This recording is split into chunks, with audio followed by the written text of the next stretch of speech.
BS Accountancy is a prestigious program given by Bicol University.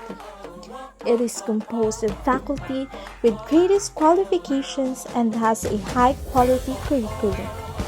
This program is one of the most distinguished programs given by the institution, and in fact, one of the most sought-after programs due to the number of board passers produced, many of whom made it to the top. It has a solid foundation because it has produced skilled accountants who have made significant contributions to the country over the years. Ladies and gentlemen, Bicol University, College of Business, Economics and Management, PU Sibem. Halina't sumabay sa tutugin ng ating tagumpay. Puso'y nagniningning ng biyuin ng magaling.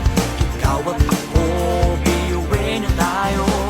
Panahon, oras ay... Hi, I'm Danica B. Cabria. Idrian Bunauhin. I am Jasmine Salabiña. I am Krisha May D. Borbe. Hannah Dominic Sico Prada. Second year BSA student. Why did you choose BS Accountancy? My mother always dreamed of seeing me work as an accountant and become a CPA. With that, despite having other college programs in mind, I still pursued BSA because I genuinely want to make her happy and proud. Because I want to challenge myself. I am a type of guy that loves analyzing questions critically. First, I've always dreamed of having that CPA title after my surname and work as an accountant in the future. Second is because of the job opportunities if I will be able to graduate in BSA. I had this one encounter with my uncle who is then a BSA student and is now practicing it. In that encounter, I actually gained inspiration to take this course.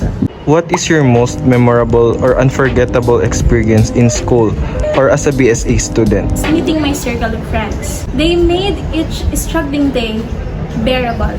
It was when I entered the school at 7 a.m. with no sleep. So when I entered the school, nagkataon pa na I am sitting right in front of my professor. So while she was discussing, I turned my back at her as if I am doing something, but what I am really doing is actually sleeping.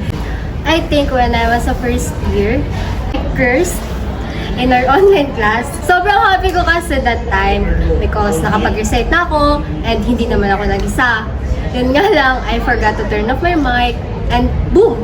Marami kasi maraming beses na rin akong bumagsak. And I consider it as unforgettable kasi those failures serves as one of my motivations to study harder and be better.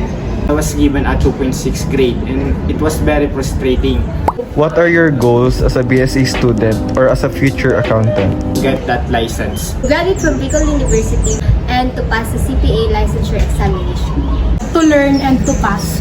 Not just all the subjects but the BSA and the CEPALE itself. Finishing this course and acing the CEPALE are my two main objectives. The only goal I have is to actually graduate as a BSA student. How are you right now? Lumalaban! Kasi wala naman akong choice. Puro barely surviving na lang. Makasurvive lang every week, okay na. Shot puno. Pagod na. Pero pinipilit na lumaban kasi nandito na to. 50-50. 50% na masaya and 50% na naiiyak. Describe BSA in one word. Roller coaster. Mahirap. Humbling. Challenging. Challenging. Do you regret choosing BS Accountancy? Why? Despite all the failures and breakdowns, no, kasi for sure it will all be worth it naman. No. I chose this path so paninindigan ko. Before, marami akong regrets kasi nabigla ako sa hirap ng BSA.